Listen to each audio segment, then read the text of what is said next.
आणखी पुढची बातमी समोर येते। अमरावतीमध्ये काँग्रेस 13 जागांवर आघाडीवर आहे। त्याच अमरावतीमध्ये भाजप 6 जागांवर आघाडीवर आहे आणि राष्ट्रवादी केवळ 3 जागांवर आघाडीवर। त्यामुळे राणा दाम्पत्य जे जोडीने प्रचार करत होते मोठ्या प्रमाणामध्ये, तिथे भाजपला त्याचा तितकासा फायदा झालेला दिसून येत नाहीये। बिलकुल बिलकुल। आणि आणखीन एक ब्रेकिंग न्यूज जाऊया जळगावमध्ये महापौर भारती सोनवणेंना डबल धक्का या ठिकाणी बसलेला आहे। मुलगा आणि मुलगी निवडणुकीत विजयी झालेले आहेत। डबल धक्का नाही, आनंदाचा धक्का म्हणूयात आपण। धमाका तर आहेच, पण आनंदाचा धक्का आहे। मुलगा आणि मुलगी निवडणुकीमध्ये विजयी झाले। एकाच घरात 2 तिकीटं। हे बरं आहे, यांचं एकाच घरात 2 तिकीटं देण्यात आलेली होती, पण जनतेने त्या दोघांना देखील पसंती दिली आहे, दोघांना विजयी केलेला आहे आणि त्यामुळे आनंदाचा धक्का, विजयाचा धमाका जे काही म्हणायचंय ते आपण दादर, वळली, प्रभादेवी, माई, मोराळा या लोकांनी जे माझ्यावरती प्रेम केलं आहे त्या प्रत्येक कुटुंबातल्या मतदाराला आणि प्रत्येक नागरिकाला मनापासून धन्यवाद देतो। मला भूतकाळात काही जायचं नाही आहे, पण शेवटी या मागे आदित्य साहेब, उद्धव साहेब, राजसाहेब ठाकरे, अमितजी ठाकरे आणि खास करून त्या शिवसेना दादर इमाम प्रभागाचे आमदार माननीय महेशदादा सावंत, सुनीलजी शिंदे, सचिन भाऊ अहिर, अजय चौधरी यामागे भरपूर यांचं माझ्या मागे पाठबळ आणि खास करून खासदार अरविंद सावंत, अनिल भाऊ देसाई यांचे आशीर्वाद सातत्याने मार्गदर्शन करत असल्यामुळे हा विजय निश्चित होता। शेवटी विजयाची हॅट्रिक खासदारपासून सुरुवात झाली। चला, मुंबईचे निकाल जवळपास स्पष्ट झालेले आहेत। मुंबईमध्ये महायुती ही सत्तेच्या दिशेने वाटचाल करते, त्यांची सत्ता येणार हे जवळपास स्पष्ट झालेलं असताना राज्यात इतर महापालिकांचे देखील निकाल समोर येत आहेत।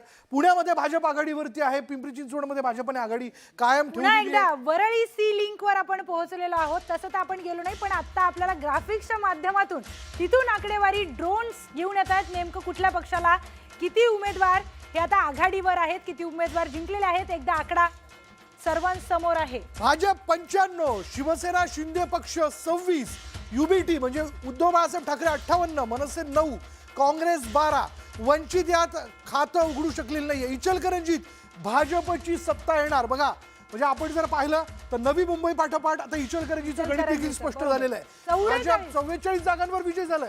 प्रियंका, इचलकरंजीमध्ये मतदानाची टक्केवारी ही सगळ्यात जास्त होती। विशाल सर, 70% मतदान इचलकरंजीमध्ये झालंय। सगळ्यात पहिला निकाल न्यूज 18 मराठीवरती आपण इचलकरंजीचा बघितला होता। वॉर्ड क्रमांक 4 नगरसेवक त्यांचे निवडून आले होते। सोलापूरची आकडेवारी आपण पाहूयात। सोलापूरमध्ये भाजप 62 जागांवर आघाडीवर आहे, शिवसेना 1, राष्ट्रवादी 3 आणि काँग्रेस 4 असं एकंदरीत चित्र दिसून येत आहे। बाकीच्या पक्षांना अजून आपलं खातं सोलापूरमध्ये उघडता आलं नाही।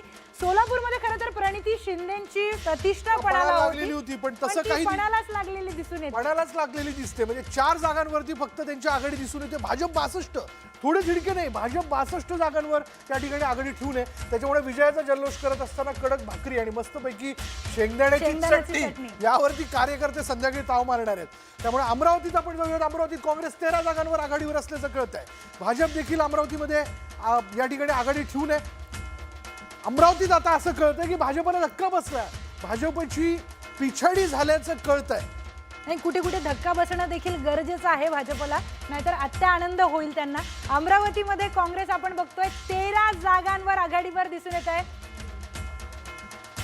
त्यामुळे आपण जर पाहिलं तर अमरावतीत भाजपला मोठा धक्का बसलेला आहे। भाजपची आघाडी दिसून येत होती, पण त्यांची पिछाडी झाल्याचं या ठिकाणी बघायला मिळतंय। अमरावतीमध्ये काँग्रेसने आघाडी घेतल्याचं कळतंय। म्हणजे यशोमती ठाकूर असेल, त्यानंतर इतरही त्यांचे काँग्रेसचे महत्त्वाचे नेते असतील, यांनी जोरदार मोर्चेबांधणी या निवडणुकीत केलेली होती आणि त्यांची मोर्चेबांधणी या ठिकाणी यशस्वी झाल्याचं आपल्याला बघायला मिळतंय। स्थानिक अनिल बोंडे देखील यावरती या निवडणुकीत तळ ठोकून होते। परभणीचं काय आहे आपण बघूया। जगात जर्मनी आणि राज्यात परभणी असं परभणीला म्हणतात। परभणीमध्ये भाजप 4 जागांवर आघाडीवर आणि खास करून शिवसेना युबीटी 10 जागांवर आघाडीवर आहे। त्यानंतर काँग्रेस 6 जागांवर आघाडीवर आहे, राष्ट्रवादी अजितदादांची 4 जागांवर आणि मनसे देखील परभणीमध्ये 4 जागांवर आघाडीवर आहे। बिलकुल। यानंतर देखील पुढल्या अपडेट्स आपण जाणून घेऊयात। अहिल्यानगरच्या बाबतीत जर बोलायचं झालं तर भाजपने आपली आघाडी कायम ठेवली 25, भाजप 25 जागांवर, शिवसेना 10 जागांवर या ठिकाणी आपण पाहिलं तर आघाडी असल्याचं आपल्याला पाहायला मिळतंय। आणि अजितदादांची राष्ट्रवादी 27 जागांवर आघाडीवर आहे। काँग्रेस 2 आणि एमआयएम 2 जागांवरती आघाडी ठेवून आहे। त्याच्यामुळे यात शिवसेनेच्या पाठोपाठ राष्ट्रवादी काँग्रेस 27 जागांवरती आघाडी ठेवून असल्याचं आपण पाहतोय। आणखी एक मोठी ब्रेकिंग न्यूज समोर येते, एक मोठी बातमी न्यूज 18 मराठीवर. न्यूज 18च्या प्रेक्षकांसाठी ब्रेकिंग न्यूज. मुंबईमध्ये एमआयएमनं खातं उघडलेलं आहे. मुंबईमध्ये एमआयएमचा उमेदवार आणि भिवंडी आणि त्यानंतर आता मुंबईत एमआयएमनं खातं उघडलं. एमआयएमचे 4 उमेदवार 4 जागांवर विजयी झालेले. मोठी बातमी आपण बघतोय. मुंबईमध्ये एमआयएमनं आपलं खातं उघडलेलं आहे. 4 जागांवर एमआयएमचे उमेदवार हे निवडून आलेले आहेत.